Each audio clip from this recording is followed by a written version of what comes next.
जय जिनेन्द्र। आज पर्युषण पर्व का 8वां दिन है, यानी संवत्सरी महापर्व। ये पर्युषण पर्व का जो 8वां दिन है, इसे हम क्षमापना पर्व भी कहते हैं। अब हमने आज तक सुना अंतगढ़ सूत्र के माध्यम से आर्य सुधर्मा स्वामी जी ने अपने शिष्य जम्बू जी को अंतगढ़ सूत्र के 6 वर्ग फरमाए हैं, और उसमें छठे वर्ग में हमने एवंता मुनि का वर्णन सुना। वो 15वां अध्ययन था। इसके टोटल 16 अध्ययन है। तो छठे वर्ग के 16वें अध्ययन में भगवान ने बताया, अलक्ष राजा एक राजा थे जिन्होंने भी भगवान की वाणी को सुना और उसी भाव में सिद्ध बुद्ध और मुक्त हो जाते हैं। अलक्ष देखो राजा थे। अंतगढ़ सूत्र की सबसे बड़ी बात है, इस अंतगढ़ सूत्र में छोटे बड़े चाहे वो किसी भी उम्र का व्यक्ति क्यों नहीं हो, उन सबकी दीक्षाओं का वर्णन आया है। आप देखिए, शुरू से लेके पहला वर्ग दूसरा वर्ग हमने किन किन का वर्णन सुना। कोई माली था, यानी जन्म से जैन नहीं था, फिर भी मोक्ष चला गया। कोई राजा था, कोई रानी थी, कोई द्वारिका के दास दासी भी थे, लेकिन भगवान अरिष्टनेमी के चरणों में गए, दीक्षा ली और मोक्ष चले गए। कोई राजकुमार थे, कोई रानियां थी, पटरानियां थी, दास दासी थे, कोई ब्राह्मण कुल के थे, सब तरह का वर्णन। और कोई छोटी उम्र के थे, जैसे एवंता मुनि तो छोटे से बच्चे थे, और कोई बहुत वृद्धावस्था में थे। उसके बावजूद भी अगर भगवान की वाणी समझ में आ गई तो उन्होंने अपने लाइफ के लास्ट मोमेंट में, यानी जब लग रहा है कि अब हम कभी भी मृत्यु को प्राप्त कर सकते हैं, तो उन्होंने भगवान की वाणी सुनी और उन्होंने भी अपना कल्याण कर लिया। इसका मतलब अंतगढ़ सूत्र एक ऐसा सूत्र है जिसमें जिसको जो चीज सीखनी हो सीखी जा सकती है। छोटा बच्चा हो, बड़ा हो, यानी कोई बेटा हो, पति हो, दास हो, दासी हो, ब्राह्मण हो, राजा हो, राजकुमार हो, कोई भी जना हो, जो भगवान की वाणी को सुनेगा, अपने जीवन में उतारेगा, उसका कल्याण तो होगा ही होगा। तो अब तक हमने अरिष्टनेमी भगवान के शासन का वर्णन सुना, फिर भगवान महावीर के शासन की आत्माओं का वर्णन सुना, और किस तरह से भगवान महावीर के चरणों में जाकर एवंता भी अपने जीवन का कल्याण कर चुके हैं।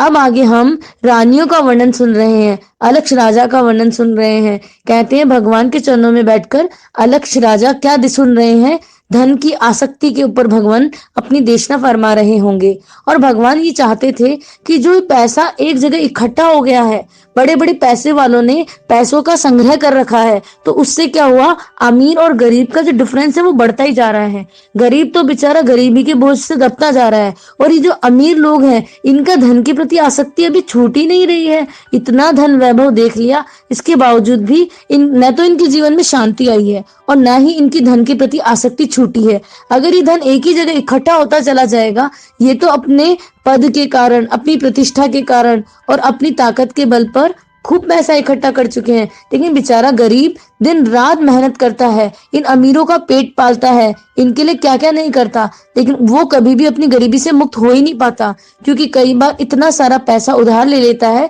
उसकी पूरी जिंदगी तो ब्याज भरने में ही निकल जाती है। और इस राजा लोग ये तो कर पे कर वसूल करते जाते हैं और बड़े मजे से पूरी जिंदगी भोगते हैं। कई बार हमने भी देखा होगा ना, ये लॉकडाउन हुआ, इस लॉकडाउन के बाद क्या हुआ, बड़े जो रईस लोग हैं, करोड़पति अरबपति लोग हैं, उनकी जिंदगी में कोई खास फर्क नहीं पड़ा। उन्होंने तो इतना पैसा इकट्ठा कर लिया कि अगर 7 पीढ़ी को भी अगर चलाना हो ना तो काम चल जाएगा। लेकिन जो गरीब लोग हैं, जो दिन रात सुबह मेहनत करते हैं और शाम को रोटी जिनको मिलती है, पूरे दिन मेहनत करते हैं और तब जाके उनका पेट भरता है, उनके पास तो कलेक्शन करने को कुछ भी नहीं है। सोचिए जरा उनकी क्या हालत हुई होगी। तब जाके बहुत सारे ऐसे भी श्रावक श्राविकाएं जिन शासन में है, जिन्होंने इस लॉकडाउन पीरियड में, इस कोरोना वायरस के चलते हुए खूब दान दिया, खूब पुण्य कमाया, खूब गरीबों की मदद भी की। तो सभी तरह के लोग होते हैं। अलक्ष राजा भी धन के प्रति कितनी भी आसक्ति रही हो, लेकिन जब भगवान की वाणी सुनी तो उनको समझ में आ गया, ये जो धन है ना, इसका सुख, असली सुख जो है वो भोगने में नहीं है, बल्कि लुटाने में है। अगर कुदरत से किसी को पैसा मिलता है तो इसका मतलब वो देने लायक है। हर कोई व्यक्ति देने लायक नहीं होता। तो जब भी कभी हमारे सामने कोई मांगने वाला आए ना, इसका मतलब समझना हम बहुत पुण्यशाली हैं कि परमात्मा ने, कुदरत ने हमें देने लायक समझा है। अलक्ष राजा भी सोच रहा है, मैंने तो अपनी जिंदगी में खूब ऐशो आराम देखे हैं, क्यों ना मैं इस धन संपत्ति को खूब दान पुण्य में लगाऊं और संयम को अंगीकार कर लूं। क्योंकि इतना धन का वैभव देखा, लेकिन वो आनंद तो नहीं मिला, क्योंकि रातों की नींद पूरी उड़ी हुई है। ये धन कितना भी पास में हो, सुख तो मुझे नहीं मिला। तो भगवान की वाणी सुनकर अलक्ष राजा की भी आंखें जागृत हो जाती है, उनकी आत्मा जाग उठती है और उन्होंने एक झटके में उस धन का त्याग कर दिया। आज सोचिए जरा, थोड़ा सा दान भी देना हो ना तो कितने पसीने आते हैं। इतना आसानी से मन इस आसानी से मन बनता ही नहीं है। देने के पहले 100 बार सोचते हैं। धन छूटता नहीं है। जितना धन पकड़ना अच्छा लगता है ना, उतना देना अच्छा नहीं लगता। लेकिन अलक्ष राजा ने भगवान की वाणी सुनी और अंदर में वो बात समझ में आ गई। बहुत आसानी से उस मुट्ठी को खोल दिया।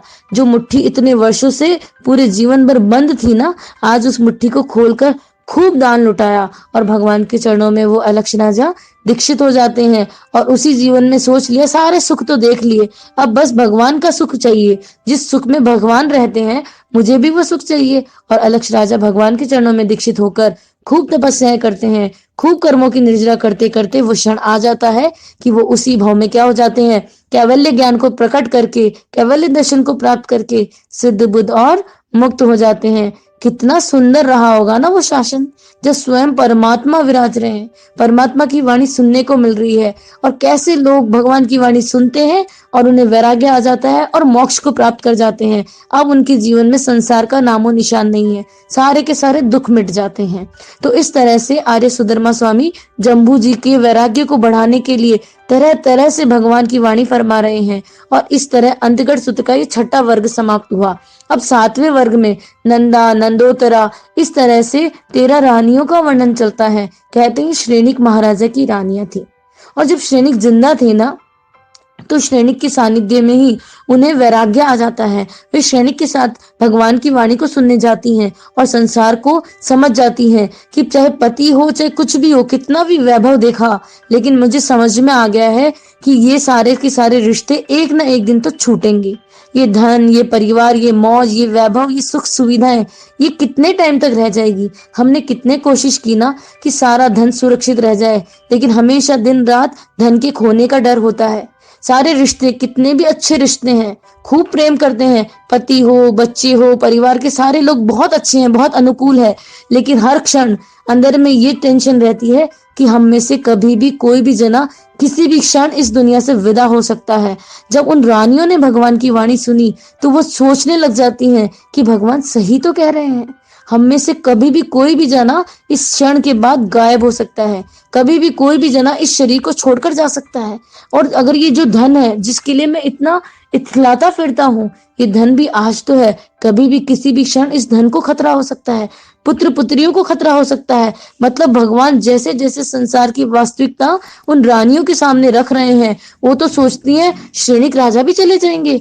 अच्छा है कि हम भगवान की वाणी से आज जागृत हो गई हैं और श्रेणिक की आज्ञा लेकर और अपने पति की आज्ञा लेकर वो कहती हैं, पतिदेव हमें भी भगवान की दासियां बनना है। आपकी सेवा तो हमने उम्र की है, लेकिन हमें पता लग गया है कि आप भी हमारा साथ, पता नहीं अगर आप रहोगे हो सकता है हम चले जाएं। हम तो हैं, लेकिन आपका क्या भरोसा, हम में से कभी भी कोई भी जना जा सकता है। जब जाएगा तो कितना दुख होगा।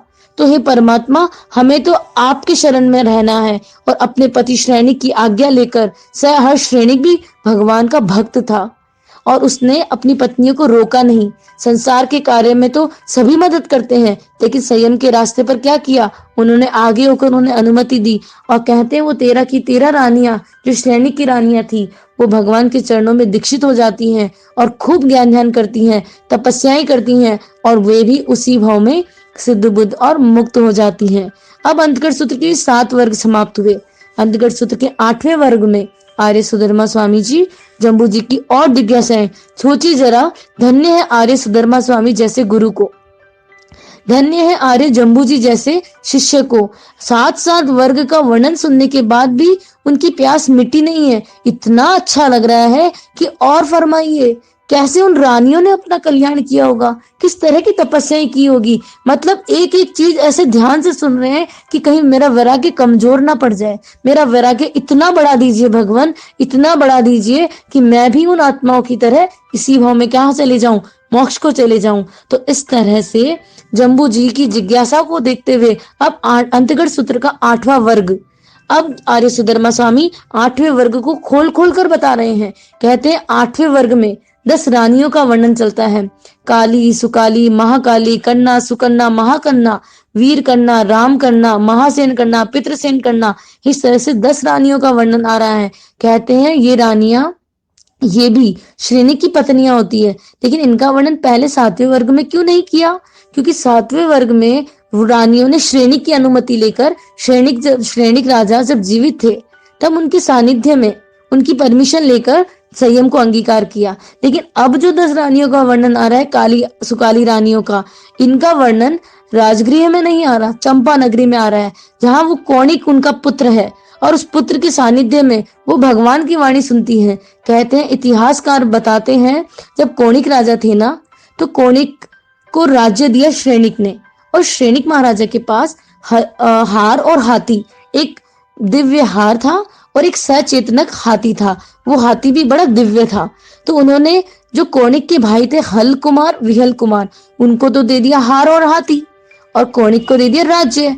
अब बड़े आराम से बंटवारा हो गया। न छोटे भाइयों ने कभी उनसे कहा कि हमें दे दीजिए, हमें कम मिला, हमें ज्यादा मिला। लेकिन कई बार बंटवारे में गलती हो सकती है, बड़ों से भी गलती हो सकती है, जिसके प्रति बहुत ज्यादा मोह आसक्ति, क्योंकि हमने सुना था ना, श्रेणिक का कौणिक के प्रति बहुत ज्यादा प्यार था। उस प्यार के लिए उन्होंने क्या किया, कौणिक जो अपने पिता को मारने चला था, लेकिन उसका भी जब चोंच मार के मुर्गे ने उसकी उंगली में घाव कर दिया, तो उसके मुंह से रस्सी निकाल निकाल कर उसको चाटते थे और उसके घाव को ठीक किया। तो उस मोह के कारण सैनिक ने बंटवारे में गलती कर दी। कई बार ऐसा भी होता है। तो वहां सैनिक ने सारा का सारा राज्य किसको दे दिया? कौणिक को दे दिया। चलो भाई भाई तो समझ गए, लेकिन आगे आने वाली पीढ़ी को तो दिक्कत हो सकती है ना, और फिर ईर्ष्या भी आ सकती है। कई तरह की स्थितियां बनती है। तो इसीलिए कहते हैं कि पहले वहां तो भगवान महावीर थे संभालने वाले, सर्वज्ञ थे, तो इसी तरह से उन्होंने संभाल लिया। लेकिन वर्तमान में कोई भगवान नहीं है ना, और जब माता पिता चले जाते हैं, उसके बाद जब बंटवारा ढंग से नहीं होता, तो भाई भाइयों में दरार आ जाती है, दीवारें खड़ी हो जाती है। इसीलिए कहते हैं कि पहले से ही बड़े समझदारी से अपने जीवन रहते हुए अपनी संपत्ति का, अपने धन का बगैर मोह आसक्ति किए, क्योंकि माता पिता के लिए पुत्रों में क्या भेद कि एक भाई को कम दिया, एक भाई को ज्यादा दिया। उनमें भी ये विज्ञता होनी चाहिए कि हमारे जाने के बाद भी इन बच्चों में प्रेम बना रहे। तो जिसको जितनी जरूरत है उसकी जरूरत को भी ध्यान में रखना है, और बराबर उस चीज का बंटवारा होना चाहिए। ऐसा नहीं कि एक को ज्यादा दे दिया, एक को कम। लेकिन सैनिक ने क्या किया, एक को तो बहुत कम, एक को बहुत ज्यादा। और जिसके पास ज्यादा है उसके पास क्या हुआ, इतना ज्यादा होते हुए भी कभी उसके मन में ये नहीं आया कि मेरे जो भाई हैं उन्हें भी जरूरत है, आज उनको अभाव है, उनके पास तो रहने को भी पूरा राज्य नहीं है, एक छोटा सा गांव भी नहीं है। लेकिन कौणिक के मन में नहीं आया। क्यों नहीं आया?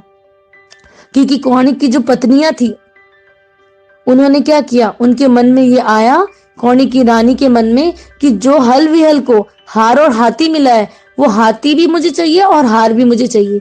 जब पत्नियां इस तरह से जिद पर आ जाती हैं, तो जो सच्चे पुत्र होते हैं ना, वो भी सपूत से कपूत बन जाते हैं। क्योंकि ये मोह और आसक्ति, जहाँ माता पिता के संस्कारों को भी भुला दिया जाता है, जहाँ माता पिता ने किसी भी तरह से संपत्ति का बंटवारा क्यों न किया हो, लेकिन अगर पत्नी के मन में आ जाए, फ्रिया हट आप जानते हैं ना, जब जिद पे आ जाए औरतें, तो उसके बाद उनसे कोई नहीं जीत सकता। और कौणिक भी अपने पिता के द्वारा बांटी हुई संपत्ति को भूल गया, और अपनी पत्नी की बातों में आकर उसने क्या कर दिया, आक्रमण की घोषणा कर दी, युद्ध की तैयारी शुरू कर दी। किस वजह से?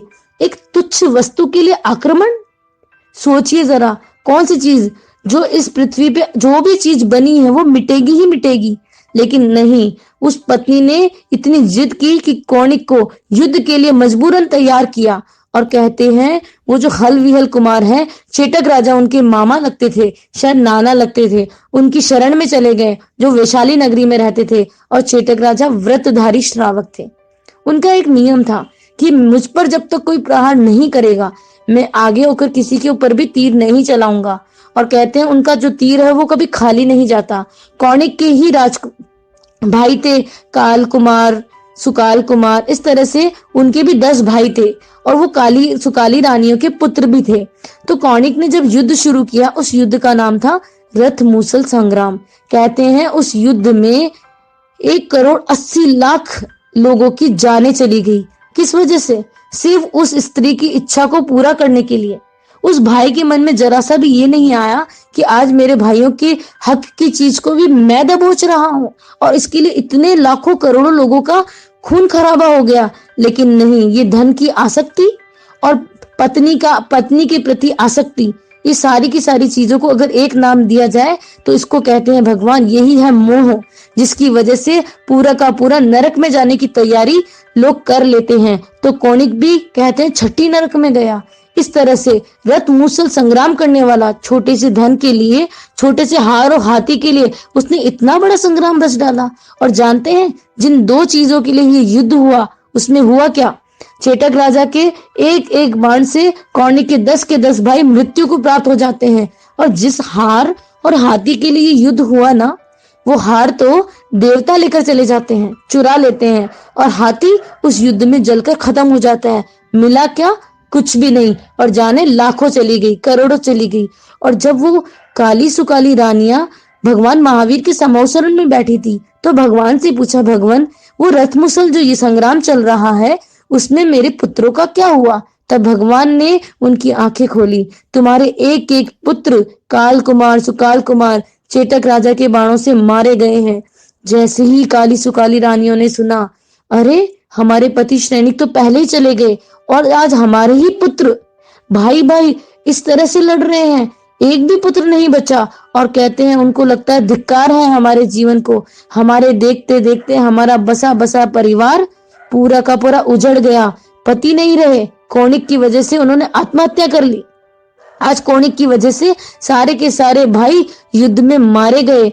और किसके लिए? उन हार और हाथी के लिए जो बचे ही नहीं है। धिक्कार है ऐसे संसार को जहां अपना कहने को कोई रहा ही नहीं है, कोई सगा और खून का रिश्ता ही नहीं रहा। लोग खून के रिश्तों की दुहाई देते हैं। भगवान ऐसा है ये संसार, कैसा ये संसार है, मार खार गार है, बढ़ता ही जाए हो, पार नहीं पाए हो। भगवान अहो दुखो हो संसारो, इतना दुख संसार में, इतना जिनके लिए खून पसीना बहाया, पूरी जिंदगी जिन पुत्रों को पाला, आज वो पुत्र हमारी आंखों के सामने इस तरह से मृत्यु को प्राप्त हो गए। धिक्कार है हमें, हम उनको कुछ भी मदद नहीं कर पाए। इन छोटे से छोटे धन के टुकड़ों के लिए भाई भाई के खून का प्यासा बन गया है। भगवान अब हमें इस संसार में न तो इस जीवन में रहना है, और ऐसा कुछ कृपा कीजिए कि दोबारा हमें इस संसार में आना ही ना पड़े। और कहते हैं ये सही समय आ गया। वृद्ध हो गई हैं, वृद्धावस्था में चल रही काली सुकाली रानियां, लेकिन वृद्धावस्था में भी भगवान की वाणी को सुनकर ऐसा जोश जागा है उनके भीतर। और कहते हैं, कह दिया भगवान कोई बात नहीं, अब जो जिंदगी का लास्ट टाइम बचा है, इस लास्ट टाइम में भी हम ज्यादा से ज्यादा कर्मों की निर्जरा कर सकते हैं ना? भगवान ने कहा बिल्कुल कर सकते हो, क्योंकि अभी तुम्हारी सांसें चल रही हैं। जब तक सांसें चल रही हैं तुम हर अच्छा काम कर सकते हो। जिस दिन इस देह से प्राण ही चले गए फिर कुछ भी अच्छा करने की संभावना नहीं है, इसीलिए देर मत करो। और कहते हैं अब किससे पूछने की जरूरत। काली सुकाली महाकाली इन रानियों ने भगवान के चरणों में संयम को अंगीकार कर लिया। और देखिए जरा, केवल संयम को अंगीकार नहीं किया है, उसके बाद इतनी कठोर तपस्या करती हैं। कहती हैं पुत्र चला गया, पिता चले गए, पति चले गए, बेटे चले गए, सब के सब मारे गए, अब अपना कहने को है ही कौन? ये शरीर। जब सभी के सब चले गए तो क्या ये शरीर मेरा अंतिम समय तक साथ देगा? क्या ये हमेशा जैसा मैं चाहूं वैसा अनुकूल बना रहेगा? नहीं नहीं, जब ये शरीर भी हो सकता है हमें कभी भी किसी भी वक्त धोखा दे सकता है। जिस शरीर को इतना लाड प्यार से पाला, भूख से बचाया, सर्दी से बचाया, गर्मी से बचाया, कभी नहलाया, कभी धुलाया, कभी घुमाया, क्या क्या नहीं किया इस शरीर के लिए। और इस शरीर का भी कोई भरोसा नहीं है, ये भी अपनी औकात दिखाकर ही रहेगा, ये भी अपनी असलियत बताकर ही रहेगा। तो हे भगवान, इस शरीर कभी भी हमारा साथ छोड़े उससे पहले हम इस शरीर का पूरा कस निकालना चाहते हैं। और कहते हैं इतना वैराग्य था, पक्का संकल्प होना तो कैवल्य ज्ञान प्रकट होकर ही रहता है, वो भाग्य के भरोसे नहीं बैठते हैं। और कहते हैं काली सुकाली जो अब महासाध्वियां बन गई हैं, कनकावली, रत्नावली, आयम्बिल, वर्धमान तब, लघु निष्क्रीडित तब, महासिंह निष्क्रीडित तब, महासर्वतो भद्र तब, इस तरह से उन 10 की 10 साध्वियों ने ऐसी कठोर तपस्या की जिसमें ना बेले के पत्ते न तेले के पत्ते, 4-4 साल तक, 10-10 साल तक, एक परिपाटी, 2 परिपाटी, इस तरह से तपस्या करती गई। और महासेन कृष्णा जो अंतिम साध्वी थी, उन्होंने कितना जबरदस्त पुरुषार्थ किया। आयम्बिल वर्धमान तप, यानी एक आयम्बिल करती और पारने में उपवास। कभी पारने में उपवास सुना है भला? लेकिन वो कैसे कर रही है? एक दिन आयम्बिल, पारने में उपवास, फिर 2 लगातार आयम्बिल, फिर पारना उपवास से। ये भी कोई पारना हुआ भला? 3 आयम्बिल, फिर पारना, फिर वापस पारना करके 1 2 3 4 आयम्बिल, फिर पारना, फिर ऐसे करते करते 99 तक पहुंच जाती है। 1 आयम्बिल, 2 आयम्बिल, 99 आयम्बिल, फिर पारने में उपवास, अब वापस 1 से शुरू करके 100 आयम्बिल करती हैं। इस तरह से जबरदस्त कर्मों की निर्जरा करने का उन्होंने सोच लिया है। और इस शरीर से जिसने संसार बसाया, इतने कर्मों को इकट्ठा किया और इस आत्मा को भारी कर्मा बनाया, उन्होंने सोचा इसी शरीर से जिसने हमारे कर्मों के बंधन बढ़ाए हैं, इसी शरीर को हम कर्मों की निर्जरा का माध्यम बनाएंगे। कहते हैं जे कम में सुरा ते धम में सुरा, जिसके माध्यम से कर्म इकट्ठे हो सकते हैं, उनके माध्यम से कर्मों के बंधन भी ढीले हो सकते हैं। और उन्होंने वो करके दिखाया। और अपनी जिंदगी की जो लास्ट पारी थी, लास्ट बॉल थी, इतनी शानदार उन्होंने बैटिंग की कि जितने भी कर्म थे, इतनी तपस्याएं कर करके अंतिम समय में संथारा संलेखना अंगीकार करते हैं। धन्य है वे साध्विया। अंतिम सांस में भी उनका क्या था? संथारा और संलेखना था। तो हमें भी अपने जीवन में ये प्रेरणा लेनी है कि हमारा जीवन कैसा चल रहा है, हम कितनी तपस्याएं कर पाते हैं। एक संवत्सरी पर्युषण आते हैं तब तो हमें तपस्याएं याद आती है, लेकिन भगवान कहते हैं वो तपस्या भी हम शुद्ध नहीं करते। जब भी कभी उपवास, बेले तेले कुछ भी करने का मन आए तो हम सोचते हैं कि बस हमें रिकॉर्ड बनाना है, जिंदगी में एक अठाई तो होनी चाहिए। भगवान ने ऐसा नहीं कहा। भगवान ने कहा कर्मों की निर्जरा जब तक पूरी ना हो जाए तब तक तपस्या करते रहना। कोई रिकॉर्ड बनाने के लिए नहीं, कोई आडंबर प्रदर्शन दिखावा करने के लिए नहीं। लेकिन आज तपस्याओं की कैसी होड़ मच गई है, कितना दिखावा होता है और इतना साता पूछना, इतना अहंकार का पोषण होता है। तो कर्मों की निर्जरा की जगह कर्मों के बंधन भी कई बार जाने अनजाने हो जाते हैं। तो हम अगर थोड़ा भी तप करेंगे लेकिन वो अपनी आत्मा के कल्याण के लिए करेंगे, अपनी आत्मा की शुद्धि के लिए करेंगे, केवल दिखावे और प्रदर्शन के लिए नहीं। नहीं तो हमारा मकसद कभी भी पूरा नहीं होगा। वो काली रानी, सुकाली रानी जो साध्वियां बन गई है, उन्होंने जो भी तपस्या की, कभी उन्होंने नाम भी लिया कि आज तपस्या में हमको पारने में ये बनाना है। आज हम एक भी विषय का त्याग करते हैं ना, घी, दूध, दही, तेल में, तो सोचते हैं कि कौन सा विषय हम छोड़ें जिससे कि हमारे शरीर में कमजोरी नहीं आए। लेकिन उन रानियों ने देखो तो दीक्षा लेने के बाद कभी पारने की चिंता नहीं की। और महासेन कृष्णा रानी ने तो, साध्वी ने तो क्या किया? पारने में उपवास किया। ये भी कोई उपवास हुआ उनका? लेकिन देखो, सिर्फ एक प्यास थी कि इस संसार में वापस आना ही नहीं है। या कोई ना कोई आया है तो जाएगा ही जाएगा। हमारा दिल अगर किसी से जुड़ गया और वो हमारे देखते देखते संसार से विदा हो गया तो हमारी तो हालत खराब हो जाएगी। हम तो इस दुख को सहन ही नहीं कर पाएंगे। तो हे प्रभु, हमें तो ऐसा वरदान दीजिए कि वापस इस जन्म में आना ही ना पड़े और हमारी आत्मा हमेशा के लिए इस शरीर से, इस संसार से मुक्त हो जाए। और ऐसे करते करते 10 की 10 महासाधियों ने अपना कल्याण कर लिया। कितने सुंदर भाव। ये तो हम बात कर रहे हैं। आदि सुधर्मा जी ने जब जम्बू जी को बताया होगा तो कितना उनका वैराग्य बढ़ा होगा। तभी तो जम्बू जी इस पंचम आर्य में अंतिम केवली बने। यानी सबसे लास्ट में मोक्ष जाने वाली अगर कोई आत्मा थी तो वही जम्बू जी थे। लगता है इन वर्णनों को सुनने के बाद कि उनका वैराग्य ऐसे ही सुन सुन के अपने वैराग्य को बढ़ाया है। 8 दिनों में हमने भी इन 90 ही आत्माओं का वर्णन सुना तो है, लेकिन हमें चेक करना है हमारी धन के प्रति आसक्ति कितनी कम हुई, हमारी रिश्ते नातों के प्रति मोह कितना कम हुआ। क्या हम अपने आप को कुछ चेता सकते हैं इन प्रसंगों को सुनने के बाद? क्या हमें कुछ ना कुछ सीखने को नहीं मिलता? जहां जहां भी हमें लगता है हमारे जीवन में ये कमजोरियां चल रही है, तो आज ये मौका है अंतर्गत सूत्र के माध्यम से, उन महापुरुषों के माध्यम से हम अपने आप को जगा सकते हैं, उस धोखे से मुक्त कर सकते हैं। क्योंकि कभी ना कभी तो धोखा मिलेगा ही मिलेगा। तो ये संसार हमें धोखा दे, ये रिश्ते नाते, ये मृत्यु हमें धोखा दे, उससे पहले ही हमें अपना सार निकाल लेना है, अपनी आत्मा का कल्याण कर लेना है। और जिन जिन दोषों में हमारी ये आत्मा लगी हुई है उन दोषों से मुक्त होना है। और आज ये क्षमापना का दिवस चल रहा है, संवत्सरी महापर्व चल रहा है। यानी साल भर में हमसे जो जो भी भूले हुई हैं, आज उन अकाउंट्स को क्लियर करने का टाइम आ गया है। आज का दिन बहुत महत्वपूर्ण दिन है। कभी भी सन्नी पंचेंद्रिय का मनुष्य के भव का आयुष्य बंध सकता है अगर हमने जरा सी भी चूक कर ली।